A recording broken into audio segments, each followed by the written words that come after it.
Welcome back. Another week of Wind Against Tide.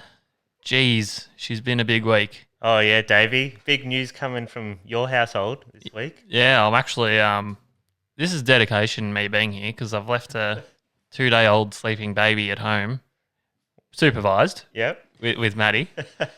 But yeah, no, we welcomed a beautiful little boy into the world a couple of days ago, and his name is Samuel. So on the screen, I've just got a picture here for those watching. What a beautiful little bub. So little Samuel. Yeah. So actually, we were out searching for these tuna on the Friday, and as I was packing the boat, Maddie came out and goes, pretty sure my waters have broken." Are you serious? So you're offshore. No, I hadn't gone anywhere at this Oh, point. you hadn't gone anywhere yet, and you I'm still like- went fishing. I'm like, "Oh, what do I do?" She's like, "No, I go fishing." I'm like, "Okay." She's like, "Well, the hospital said to just come in and that I'd be sent home straight away." Yep. So I'm like, "All right, not saying no to that." So So let me get this straight. Before you've even packed the boat up, your wife Maddie has said, "I think my water's broken," and you still went fishing. yeah, Oh, So- David. in hindsight, maybe wasn't the best move, but we both actually thought that because she spoke to the hospital and they said, "Come in, we'll do some observations and we'll send you back home again." Yep. And so yeah, I was driving around looking for these tuna, getting updates, and she was in hospital, and they kept keeping her back and keeping her back. Yeah. because her heart rate was pretty high. So Oh, yeah, right. Is that really bad if your heart rate's really high? it is if it's like sustained that high, but it turned out it was just like adrenaline and stuff. Okay. But so she didn't get released, and then she called me at like 2, and she's like, "Oh yeah, you might want to come and get me because they reckon that they're sending me home."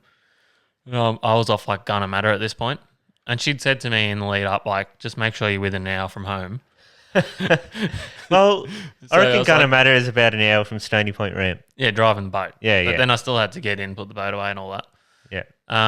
So I came in straight back in after a couple more laps, and yeah, went into the hospital, and that's pretty much where it all started. And then a couple of days later, the little man was introduced to the world. Yeah, right. So you pushed the limits on the fishing, and then the birth took some toll as well, didn't it? It Yeah, wasn't an easy birth from what I heard. No, we won't go into it too much, but basically, yeah, 24 hours of labour, and Yeah. because of all the COVID around at the moment too, like I'm not really supposed to be there overnight, but they were nice enough to be like quite lenient with us, and I Oh, that's stayed great. through. Obviously, I would That's have probably great. cracked it otherwise.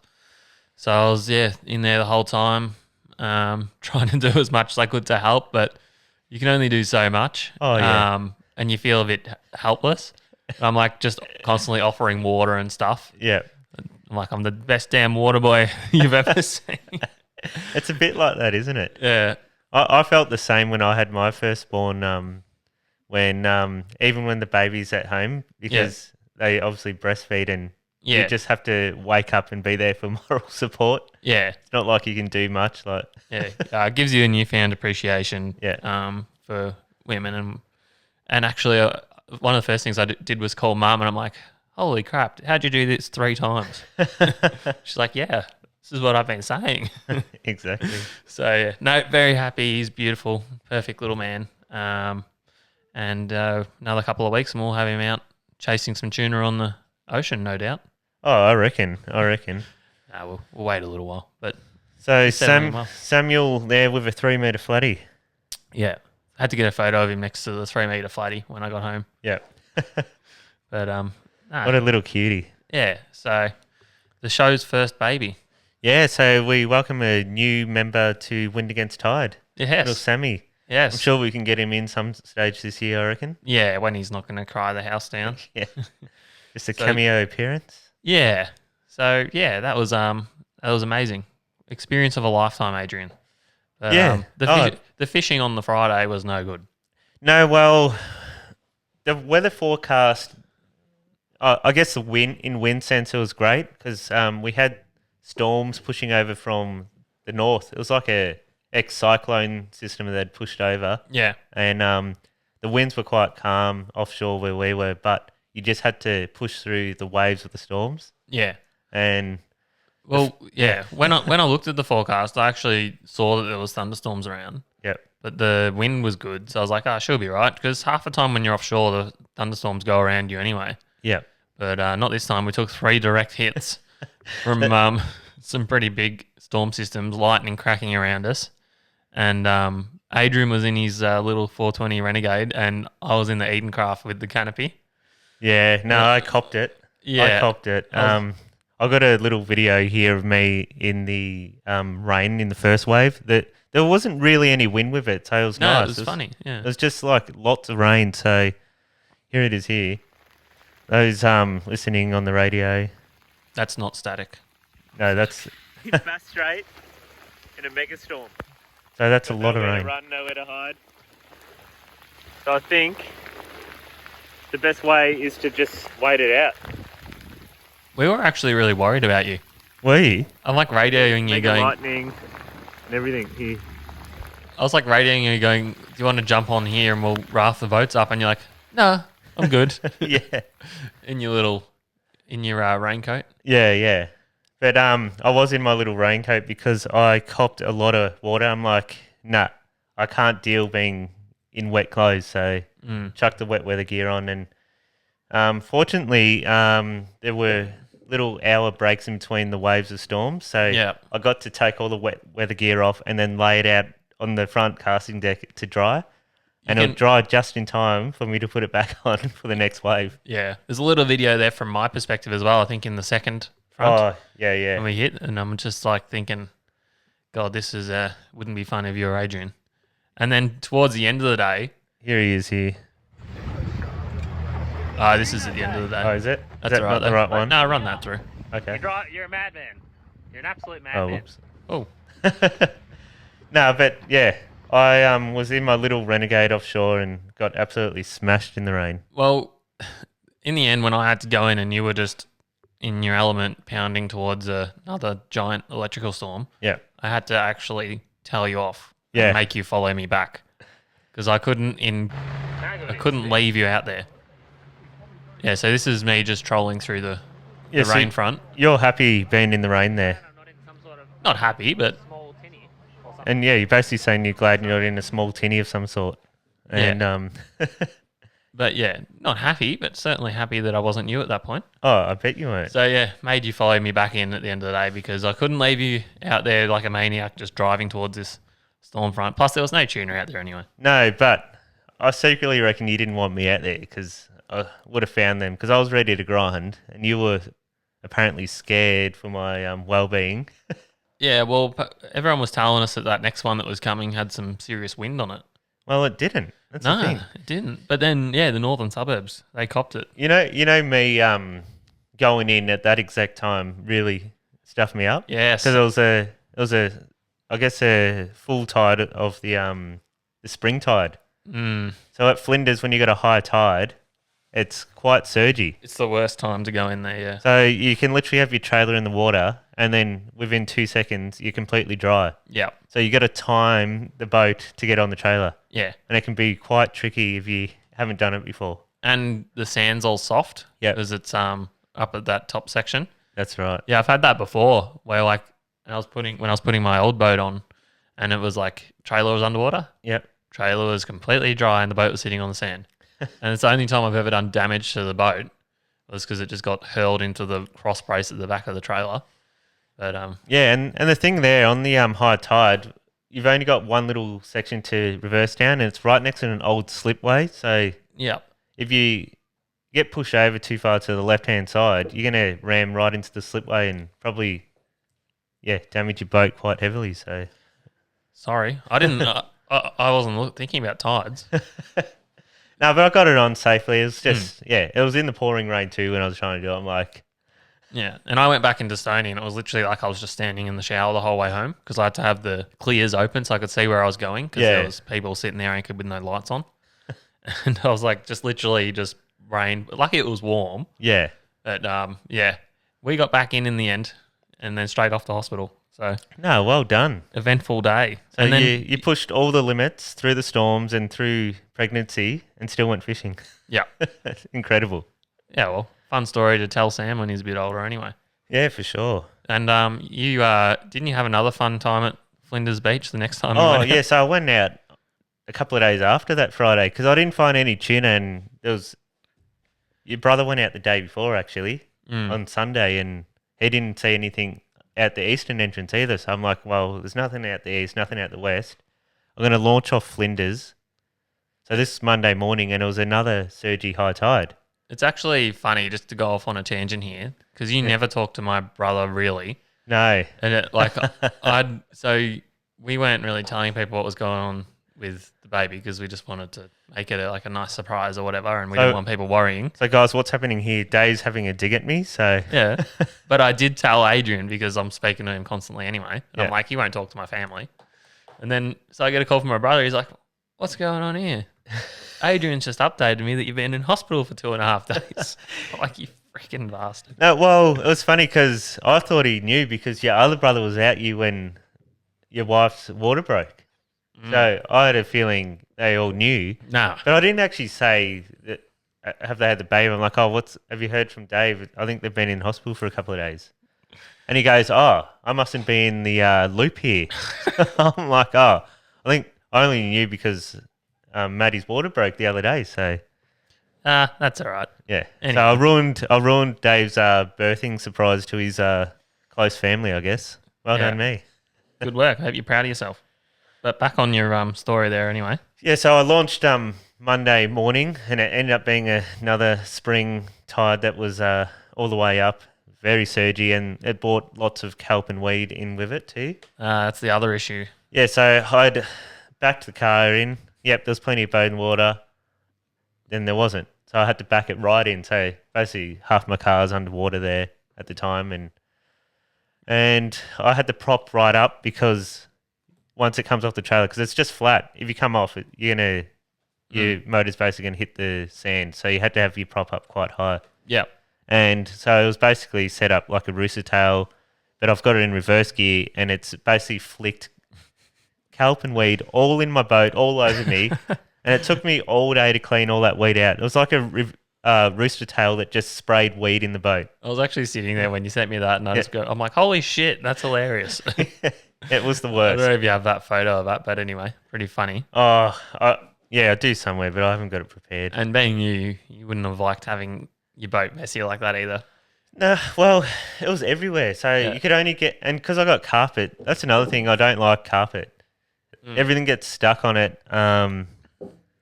Blood smells, like you can't get the smell out of it. So Well, that boat's not made for catching tuna on big ocean runs. no, it's not. But yeah, I know what you mean. I reckon maybe pull the carpet off and put some of that foam EVA eBay stuff on there. Yeah, I reckon that's the next project. Maybe over winter or something. Yeah. But yeah, so I launched off Flinders, and I thought, you know what? I'm going to see if I can find fish and just keep going. So I was on the plane all the way, and I ended up off Barwon, Yeah.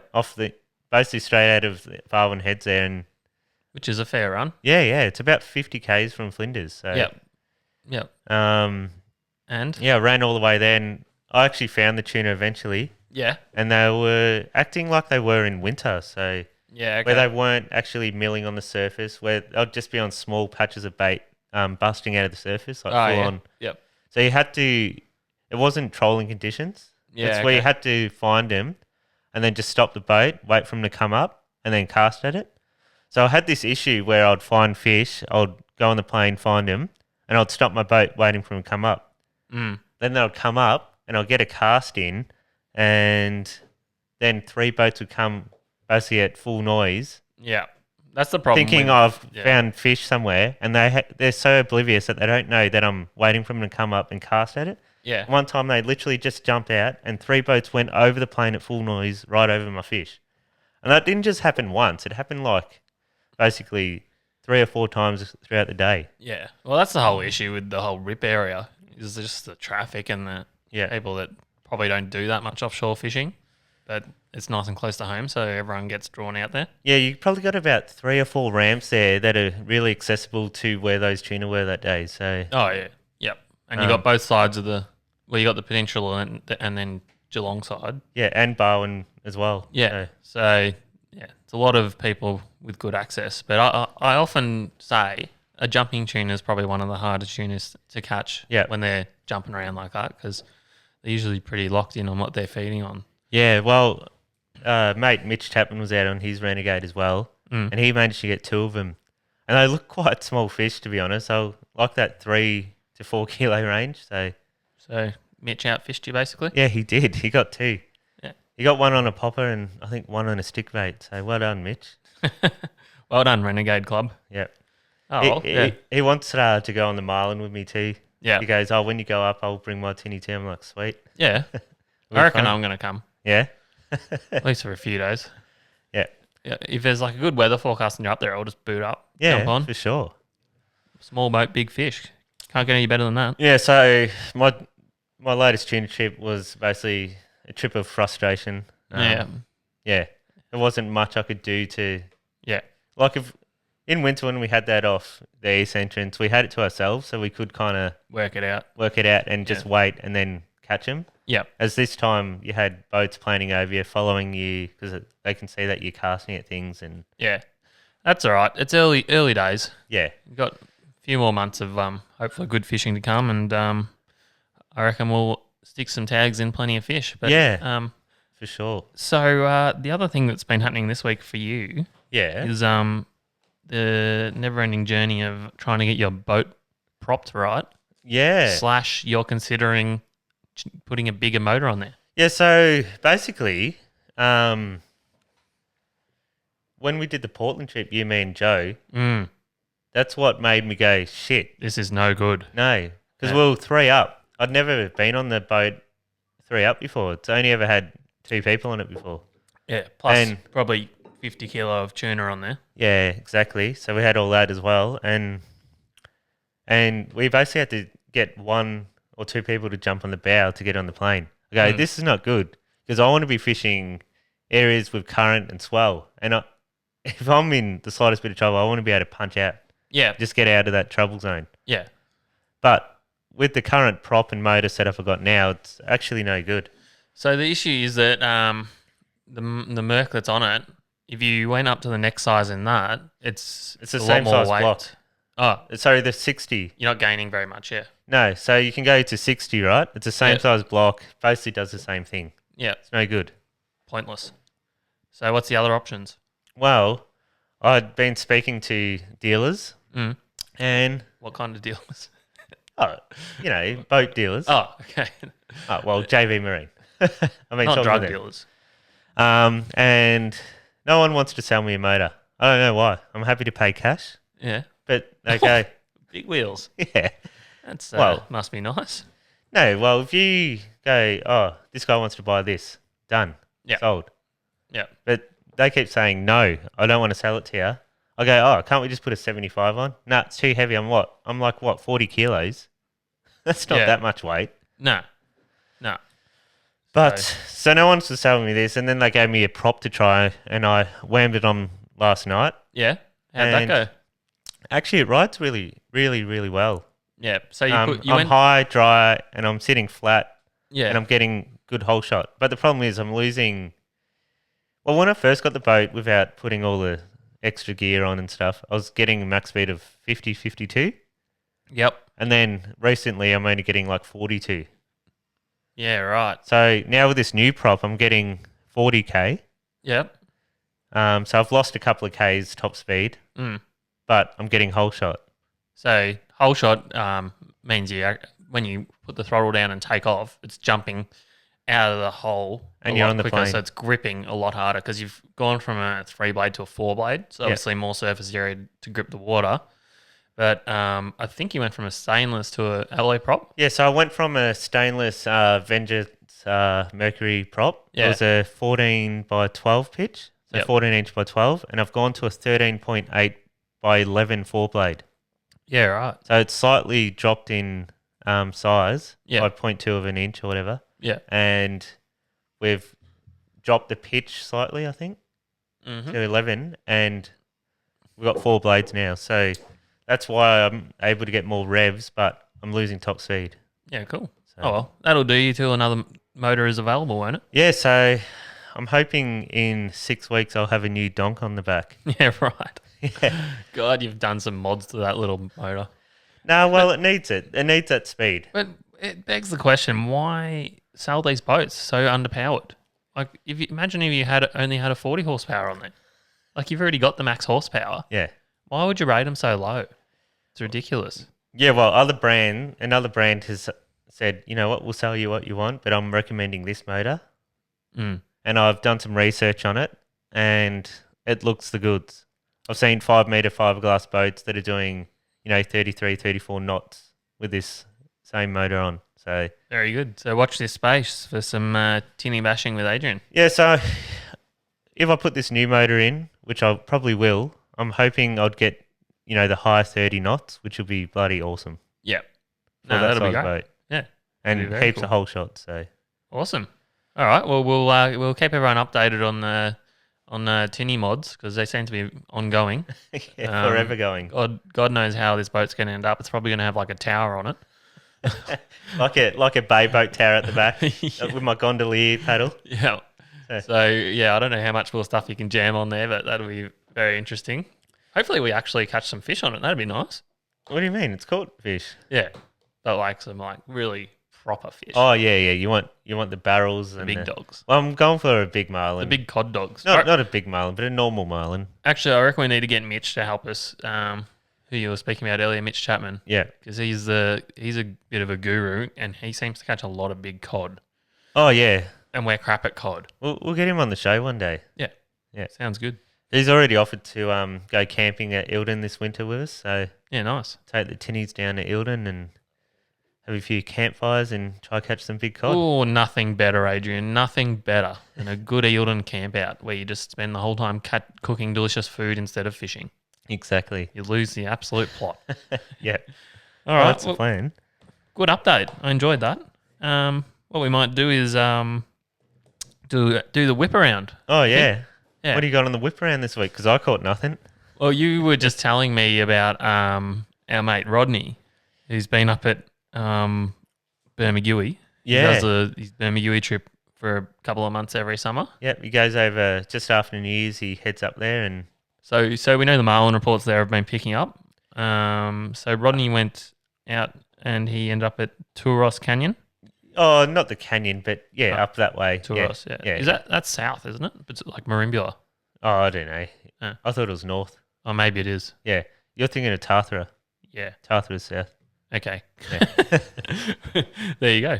So Rodney went out and he did find some fish, didn't he? Yeah, so he was lucky to have some fish tail across the spread. Yep. So he had a teaser out, a lure, and a skippy.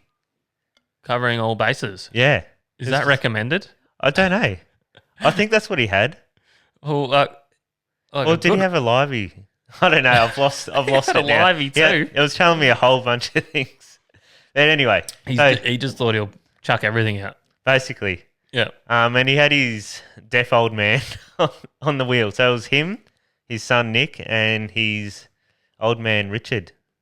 Yep, Richard, yep. I've done some fishing with Rodney and Richard. So they had a marlin just tail right across the spread.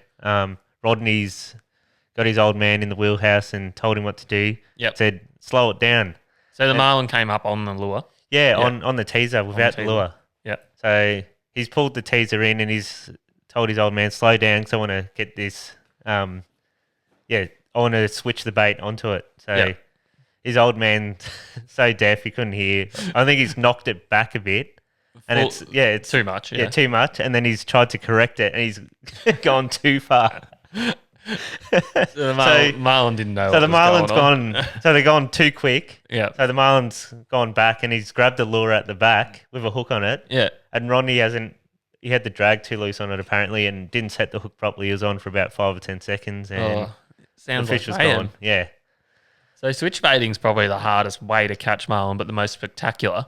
Well, I think if you do it right, it can be quite easy to do. But you can only run teasers, right? Yeah, yeah. You can't run. You can't do a bit of everything. You got to run 2 or 3 teasers, and you got to have Because a lot of people, when they do these teasers and switching, they have electric reels set up Yeah, I know. actually above the head. So they just press the buttons on the teaser, brings it to the back of the boat. They've got it set on a limiter, so it goes 5 meters behind the boat or whatever. Yeah. And then they're able to just hand feed a livey to a marlin. Yeah, which is bloody cool. Yeah. And then you've got full control of your reel then. So you can leave it Yeah. in freeze fall. You can see what the marlin's doing. You go, he's eaten it, he's turned, put the drag up. We've got the hook set in the corner of the jaw. Yep. So it can be a quite easy way to get the hook in the right place where you want it to. Yeah. But you got to takes a do it pretty right. switched on crew. Yes, exactly. And having 7 different techniques out at once and and 2 people can be a bit chaotic.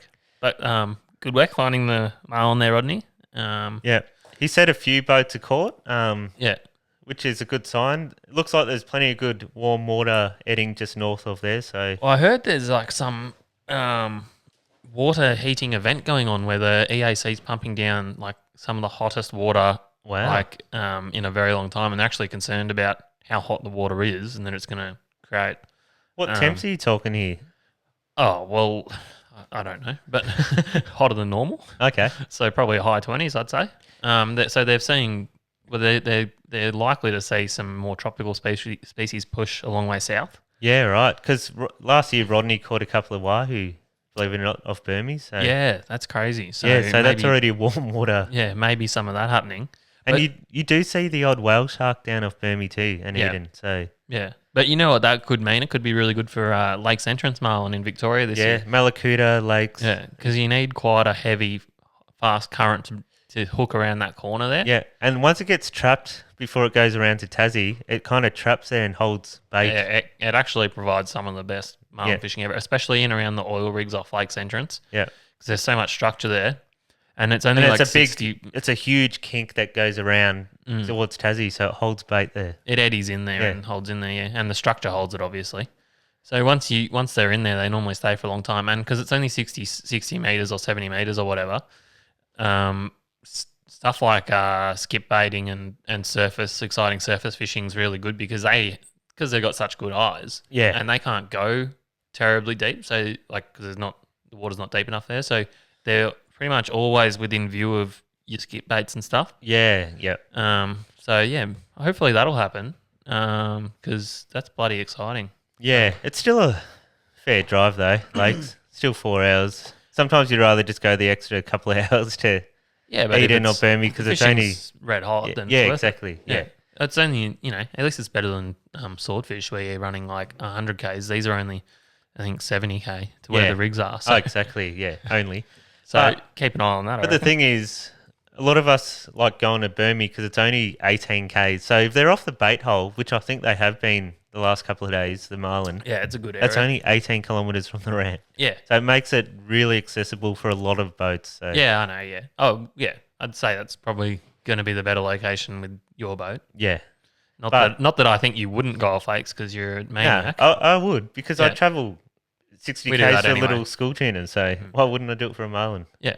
And just touching back with that, like when I did that Flinders to Barwon trip and, spent all day trying to catch him, I only used 4 litres of fuel. Yeah, So, right. It's yeah. pretty damn good, isn't it? Got Because plenty fuel's of capacity. gone up again, I noticed. That's it. Or maybe it's just my local one Yeah. at Crib Point. It's bloody always up before the other ones. And the guy's got a Tesla, so he's doing well. Yeah. They'll argue, oh, well, it's not in our control. But look at you, Mr. Tesla man. Yeah. You're obviously doing all right. Well, yeah, speaking of fuel, do you remember Rodney, he bought a Maritimo 50 or something, and he goes, so we just put the first fuel bill in, Yeah, 3,000 litres of diesel. yeah. And I just That would bankrupt me. all I said to him, that's like half your weekly wage, isn't it? You'll be right. That's him before Smoko, isn't it? Yeah, I think so.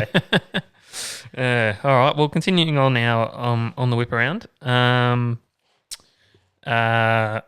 Rip tuna. So we talked about that with you. Yeah, so there's Mitch got a couple. There's been lots of kings and tuna. Yep. So there's lots of schools of these rat kings out there too. Yeah. They're kind of schooling with the salmon. So Yep. if you want to catch a king, it's probably an easy way, but they're not really sized. So Yeah. it's no point. But the bigger ones will fire up there and probably from now on as well. Yeah. And I know there's been tuna well and truly inside Port Phillip as well. Yeah. Even like around up to Rosebud Yeah, right. and whatnot. So that's pretty cool. We see that every year now, so shouldn't be too shocked at that. But No. pretty cool. Port Phillip snapper. Is that still going, is it? Surely not. Yeah, it's still apparently it's getting a little bit tougher because the water temperature's up really high, and That's when you just go deeper and closer to the entrance, don't you? yeah, I think so. But if anyone can still be bothered fishing for them, they're still around. Well, last night when I was water testing the prop on the boat, I had, I think, 23 degrees just outside of the mouth of Paddo River there. So it's really warm. It's not ideal, is it? No. So I think that's sort of when they spawn mostly, or either that or it just stops them from feeding because they're probably they're trying to look for cool water and they're not thinking about feeding too much. Oh, exactly. But give that when that starts to cool down again, obviously get another good bite happening. Yeah, That's for sure. what you're into. Oh, yeah. Personally, there's lots of other stuff to be catching at that time of year. Western Port, everyone's smashing whiting, which apparently is. I wrote a little note here, which is something I noticed this week, which I laugh about all the time. Is it seems like it's a competition, so people will get their bag of whiting, and it's like whoever can get off the water the earliest with their bag wins, and it's like all done and dusted by 7 a.m. or whatever, and it's like that's the measure of your day.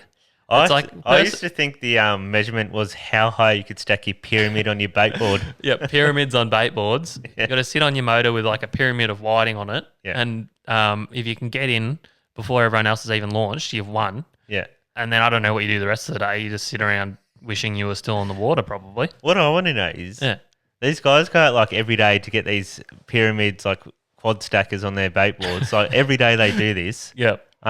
What are they doing with all this fish? Because mate, you can basically one King George whiting, especially the Western Port sides. They're like 30, 38 to high 40s, basically. Yeah.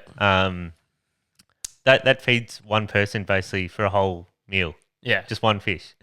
Yeah. But So I don't know, if Adrian. you're These are catching questions. 20 Yeah. a day for 5 days a week, that's a lot of fish. These are questions I ask myself frequently, and I still don't know.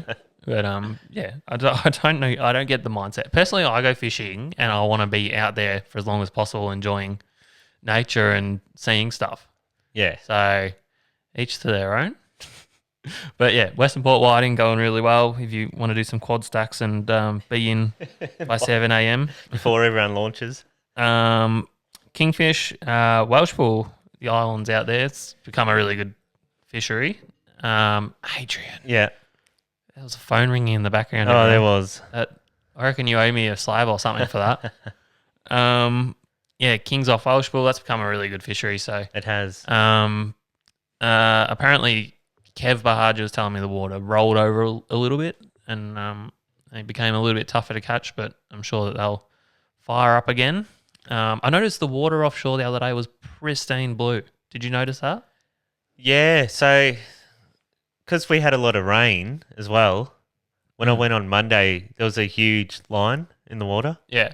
So it was green and then cobalt blue. Yeah, because all the water flushing out. Yeah, it was real clear to see the two different waters there. Yeah. And that's where all the salmon and rat kings were on that tide line, right in between. I noticed the other day, even as when I went west of Flinders, it dirtied up a little bit. Yeah. But on the east side of Western Entrance, it was like marlin water, like beautiful blue. Yeah. And I said to Will, geez, this would be good kingfish water. Yeah, it was beautiful. Because generally you like that nice clean water for the kings.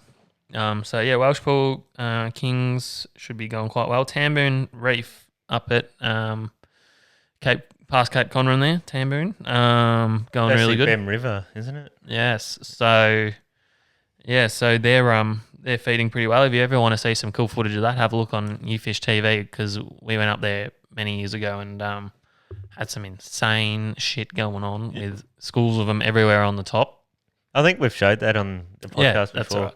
Yeah, I just remind everyone. Yeah, it is bloody amazing footage. Yeah, it's very cool. So I think there's some good fishing going on there. And I noticed also the other day going out of Western Port that all that stuff's happening in the Western Entrance with the salmon, yakkers, slimies, all that stuff crashing all the bait right through there. Yeah, it's like basically right in the entrance there. Yeah, And so lots of boats stopped on it too, collecting their bait. So. yeah. So that's very cool.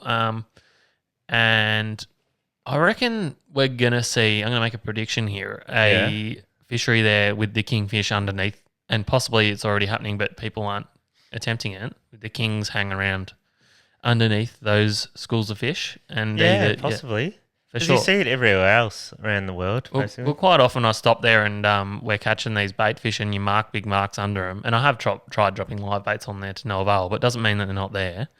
So I reckon as we get more kings coming through, hopefully we get more kings coming through, that might develop into a bit of a thing because there was some kings caught, I think, this week up off Hastings, which we see sometimes this time of year. Yeah, a lot of whiting fishermen actually catch them by accident when they're fishing off like Tybe or down the middle spit. They catch some little rat kings. But Yeah. I remember last year, I think it was Memphis. He got a He got a good one. good one off Boy 12. Yeah. Just gummy fishing. So Yeah, that's kind of one of the things that made me think about these schools of fish and bait that we get through that area and how, geez, the fish have to be on it sometimes. yeah. Well, you think you're fishing like 20 plus meters there off Boy 12, and you just got a old stinky bait down the bottom. Yeah, it's not And the a ideal king's way egg. to tempt them. No, and a kingfish is that down low in the mud, basically, and And it's unlikely he was just swimming around on his own too. exactly, yeah. So they Yeah. obviously push up there with the tide, and yeah. Yeah. But obviously with all that bait there, it's very easy to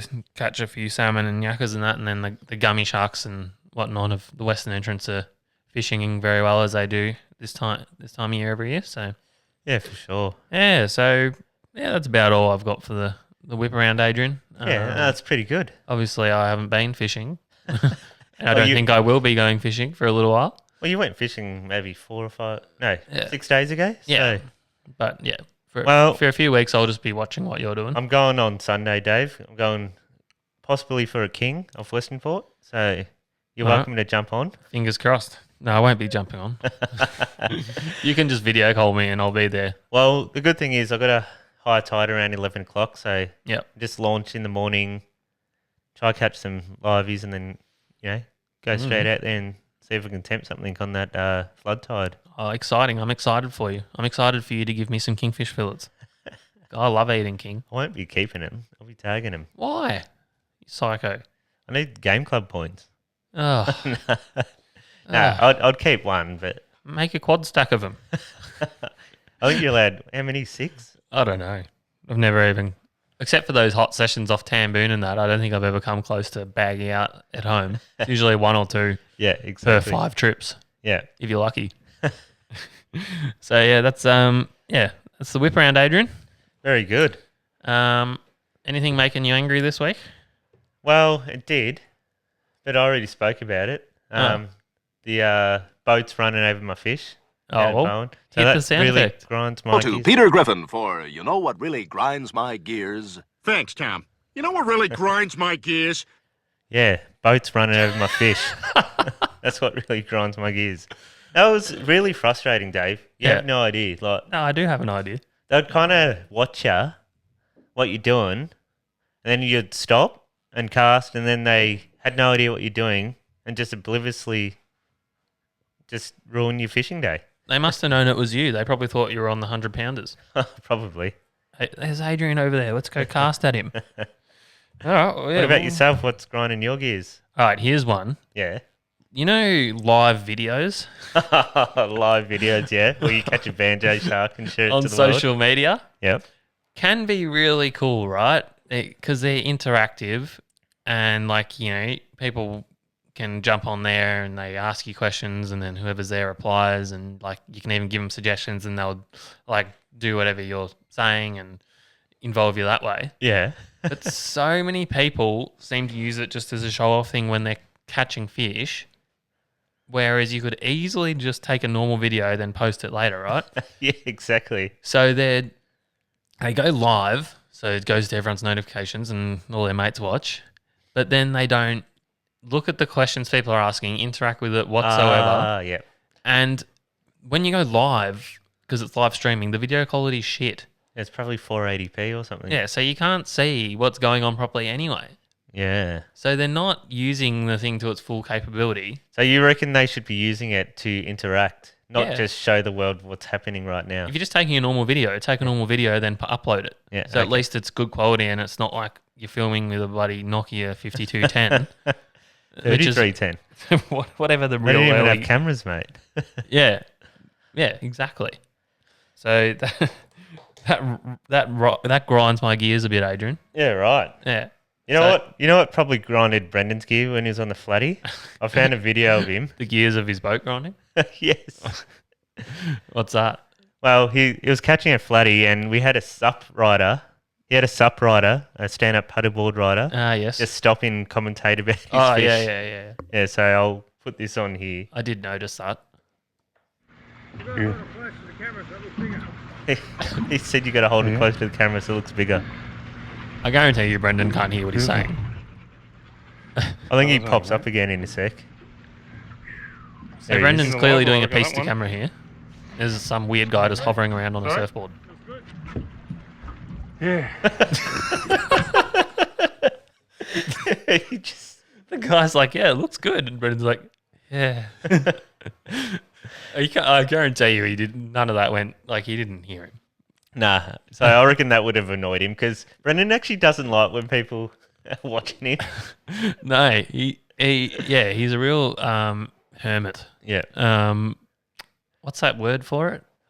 He's Extrovert. Yeah, he's an introvert. Yeah. Massive introvert. So if you ever go up and talk to Brendan at the ramp and it seems like he's brushing you off, it's because he's trying to escape.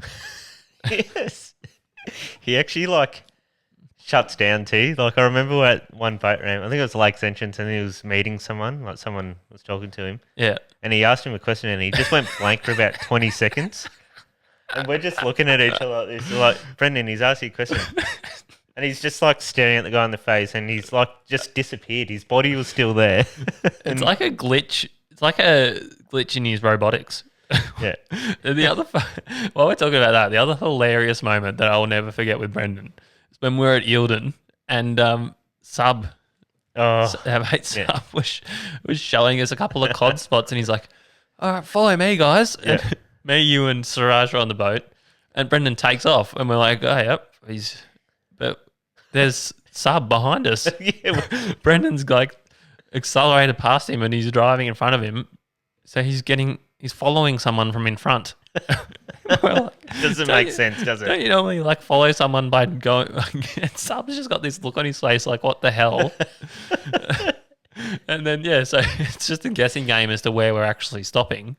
Very funny moment. But the thing is, Brendan was trying to make a joke out of it too when we got there. But Sub didn't hear him. He goes, oh, Sub, look at the rock wall I found. And he said it so quietly that no one could hear him. I got it. I'm like, oh, so that was your joke, was it? He was following you to show him the rock wall. It's your classic forward follow. Yeah. It's a bit of a power move, actually. Yeah. Seems like you found the spot and that person's just following you around. I see what he's done there.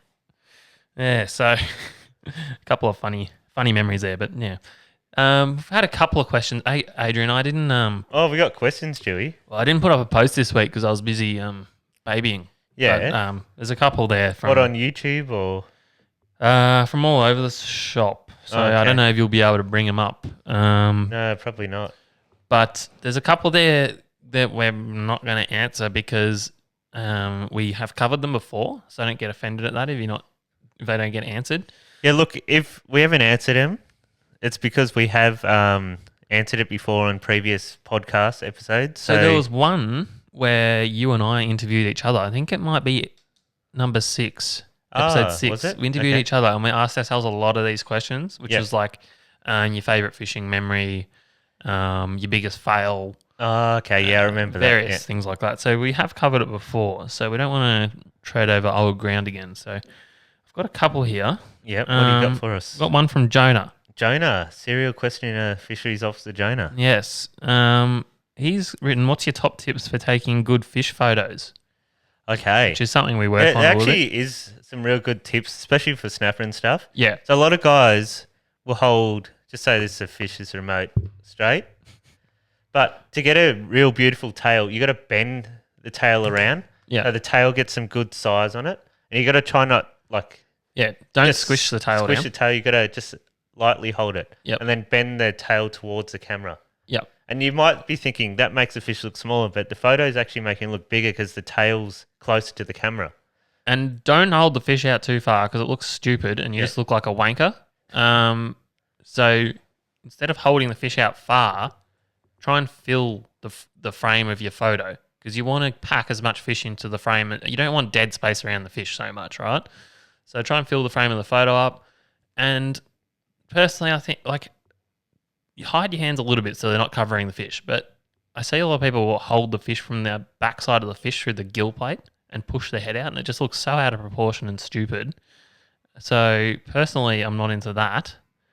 But you all good there, Adrian? Yeah, I'm just looking for a video of a snapper. So this Dave holding a snapper. He's holding it lightly, but yeah. That's basically it. I was just trying to show it. You might think I am holding that out, but I've got really long arms, and I'm actually trying to hold it back to my body. Yeah. But yeah, so we try and let the fish sort of sit nice and naturally and look in proportion. And another big thing is try and take your photos, obviously, while the fish is just coming out of the water because it's got all beautiful colours on it. Yep, so alive. And also, use your little scoopy thing or your deck wash and clean the fish and that water on it. So it's glistening. Yeah, exactly. All the fins are up. They're lit up iridescently. Yeah. And they look really nice. Another massive thing is always check your lens before you take a photo and make sure you clean your lens because if there's grime or something on the lens, you get this cheese filter. You do. You actually do. And it looks crap. So, fish photos. That's probably a few of our good tips. iPhones are really good these days. Yeah, they are. To the point where I barely ever get my big SLR camera out, apart from at night. Yeah, nighttime. So a good flash camera at night will always give you better colours than an iPhone. Especially with the snapper because you get the red and the blue. Yeah, come out, especially on the fins and the little blue dots. They really show on the SLR. So good question, Jonah. Thanks for that. Fishing Dude, which is our mate Kim. Yeah, I believe that's what the name he's rocking. Kim Barnard. Kim Barnard. Yep. He's asked us if we prefer singles or trebles on our lures. Well, if you want to kill, the treble. Yeah, because. Yeah, trebles can often get tangled in the gills and, it just makes a mess. You can't really, especially tuna and that, you can't really release, and salmon, you can't really release them when you got trebles in the gills. But most of the time, if you get a single in the back, it'll hook in the lip or the corner of the jaw most of the time. Yeah. And you can actually release a fish a lot healthier. Yeah, as soon as you get a treble in that gill area of a tuna and it's pumping blood out, likelihood of it being good for release is low. But trebles... So if anyone doesn't know, trebles are the tri-hooks. Yeah. So as opposed to just having 1 point, you've got 3 points. So it can be very sticky, but they often will catch the fish like outside of the face or in areas that aren't ideal for releasing. And the other thing is if you are handling a lot of fish, it's a lot safer to just have a single hook point in the fish as well and not trebles floating around ready to hook Adrian in the hand when he's getting hooks out without pliers. In terms, so and the other thing with trebles is they do hook up very well, but once you get a single hook in, it's less likely to come out than a treble because with trebles they can sort of lever against each other. Yeah, 100%. So if you get a nice clean hook up with a single, you're probably in better shape than with a treble. So look, if I was just wanted to hook and kill a fish, I'd probably go a set of really sharp trebles. Yeah. But I think that's the key to have nice sharp hooks, not just the stock ones that come on most slugs and other lures these days. So. Yeah, they're crap. Yeah. Just for our local tuna and stuff where we're handling a lot of fish, I always switch them to singles. Yeah. And you miss a couple, but if they eat it properly, then you usually get a pretty good hookup and it's a lot easier to deal with them at the boat. Oh, yeah. Happy with that? Yeah, no, that's great. All right. Thanks, Kim. And last one we got down here, someone's asked for a rundown of the boat, which they're talking about the Edencraft. Your boat, not my boat. Yeah, my boat. So I reckon what we might do is make a little short video about this at some point down the road. I think we're going to make a rundown of both boats in video form. And we'll just put it up separate on the channel. Yeah. So we don't, if people are interested in that, check it out. but we won't waffle on about it for a whole episode. No, it'll be like a 5 to 10 minute video, basically. Yeah, but if I could give you a real quick rundown on it now. Yeah. What do you got for us? Awesome boat. So this is a Edencraft. It's a 6 meter, which Yeah. I think they're about 6.2 overall. Yeah. This is quite a special boat, this one, because it's actually in 2D commercial survey. Okay. So- So what does that mean for the people that don't understand that? It means that it's legally able to operate with passengers. So you can use it for commercial purposes, Yeah. basically. And it's been built at a period where they were built very tough by a man named Alan Ball Oh, yeah. So So- they've obviously changed owners, have they? a couple of Okay. times, I Yep. believe. I don't know what they're like now, but these ones of this period were quite legendary. And this boat is, I've been in a brand new boat the same as mine, and mine certainly So, feels. so a 6 meter offshore was basically a V19, was it? Yeah. A Haynes V19. So they're a V19, and I don't know what they've done underneath, but definitely it's got a pod on the back. The top deck's a bit more user friendly, and mine has a like a flare. flare type thing at the front, which is really good at pushing water out. Yeah, so it keeps it a bit drier. Yeah, so yeah, awesome size boat for being able to tow around and maneuver, and it's got really good deck space. Okay. So great usable fishing room. It's very stable for what is a reasonably deep V boat, which is awesome because it's heavy. It sits low in the water Yeah. when you're at anchor and doesn't move around too much, which is awesome. But then when you're underway, it's that deep V and the weight also gives you a pretty nice ride. Yep. And it's actually quite dry, which is really good. Obviously, since I've had it, we've put the new Merc on there, which has turned it into an even better boat. So the Oh, yeah, she's quick now. 250 Pro XS, so it does 85 k an hour now. That's quick. And it's just a lot better behave at lower speeds. It doesn't want to fall off the plane at all. Previously with the old motor, it didn't like going Under at lower. 27, I think. We couldn't get it under. It pretty much would always take off and be sitting about 40 k an hour, Yep. which in super rough conditions, it's not fun. No. So the good thing now is that it's super torquey at low speed, and it's got a more even like power band. Yeah. You can sit nice and slow in the rough, and you're just happy as Larry. You're going a bit slower, but you're comfortable. Yeah. And obviously, yeah, with that, we've got all the new tech that comes with the motor, so it's all super accurate fuel readings and a whole bunch of stuff that I don't even know what it does. But Yeah. so yeah, it's been awesome that way. So things I'd probably like to do in the near future is we've looked into getting a aluminium hardtop built by Adrian's mate there at Steve's Custom Welding. Yeah, so Steve's Custom Welding, he built that rod racket there in the background where the guests would be speaking, but Hey, I noticed you've put one of those reels on the right way. yeah. No, he did a lot of work on my boat, like all the Yeah. anchor well and the Yeah. live bait tank, and the fuel tank and all that stuff. But So we were thinking about getting him to draw up because he's done this quite often, an aluminium hardtop, because they're nice and light, but obviously there's nothing like the protection of a hardtop. yeah, So we were thinking about that. The main thing no, we're is still thinking of it. Yeah, yeah. We'll probably do it this we year. might get a CAD drawing done so that we can see if it's going to look good. Yeah, And suit I think the he's boat got a still. good team behind him. So Yeah. he's got I went and saw him the other day. He's got one of those Cootercraft chiefs or bosses in there. Yeah, And okay. he's doing like, I don't know, 15 grand of stainless on. Right. So Mark just sends him boats. So No, it's good. he fits them off. So yeah, we're going to look at that. Otherwise, the clears and canopy that are on it now are probably getting pretty shagged. So either we're going to go the hardtop or we're just going to redo what's on there currently. Yeah. But other than that, it's really well set up. Mark, who I bought it off, was probably one of the most hardcore fishermen. Probably is the most hardcore fisherman I've ever known. So he had all the good little bits and pieces on there. So it came quite well set up. Maybe an electronics upgrade because they've all started to shit themselves. Yeah. And And I've just replaced them again. honestly, if you're going to replace all the electronics, you might as well rewire it too. 'Cause it's getting pretty messy behind there now. With all the It's all add-ons and quite well done, quick but it fix-ups is, that yeah. Mark's done over the years. yeah, there's a lot of stuff going on back there. It's not one of those real neat ones that you see. Yeah. So, So maybe Mark, give that a tidy up. Mark bought a 1550 little tinny Yeah. that he's taken offshore on the on the shelves to catch like bass and hooker and stuff, hasn't Yeah. he?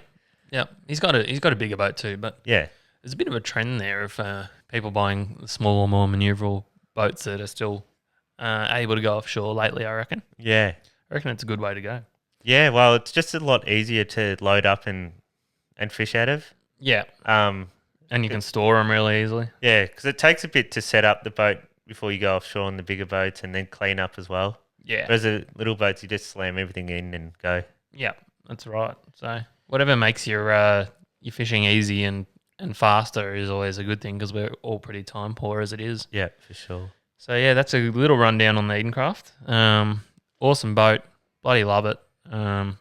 Doubt that I'll be getting anything else in the foreseeable future because it ticks a lot of boxes for me. Yeah, I don't think you need to. Unless someone wants to give us something massive and awesome and like an F truck to tow it with. Yeah, exactly. One of our 50 listeners. Yeah. Sure, someone's got something for us. So yeah, that's all. That's the 3 questions that I thought were pretty applicable. So in terms of a little prizey for that, Oh, yeah. We only had 3 questions. So I know Jonah's already won a prize. So. not allowed things. Kim, singles or trebles? That was pretty interesting. Yeah, yeah. And what was the other one? And the other one was the boat rundown. Oh, yeah. Probably the trebles. I reckon. Yeah. And you know what the good thing about that is? I always bump into Kim. Oh, do you? So, do you know what the really good thing about that is? Yeah. We've only got smaller sizes and stuff left, and Tim's a little fella. Oh, is Kim's he? a little fella. Okay. So Have I met him before? Yeah. Okay. Yeah, Kim, he's got a centre console bar crusher, loves his top water fishing. Oh, yeah, yeah. Yeah, ripper bloke. But anyway, yeah, so when I see Kim, when I see you down at the ramp, just let me know when you're coming down our way and I'll sort you out with some clothes, mate. Well done, Kim. Thank you for sending that in. Legend. Beautiful. So that's all the questions, Adrian. You got much else for us this week? No, it's been pretty quiet week, really. Just work, and you've had a baby, and Yeah, it hasn't been quiet. yeah. Well, for me, I've just been back at work. Just gets dragging my feet. Haven't really done much. So Yeah, it's like that, isn't it?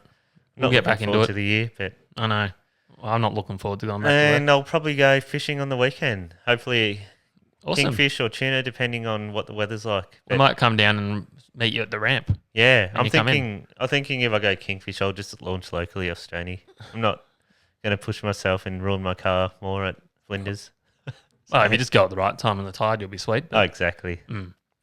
Cool. All right. Well, I reckon we'll leave it there. I've got a baby to get home to, Yep. and you've got a baby to get home to. Oh, not a baby. She's not a anymore. baby anymore. No, she's like 3.5. So I can't wait to see the Doesn't- mischief she's going to get up to with my one. exactly. But we'll leave it there. All right, guys. Thanks for listening. What's up, you bloody legends? Thanks for listening to Wind Against Tide again. That's it for another episode. Please like and subscribe to our YouTube channel.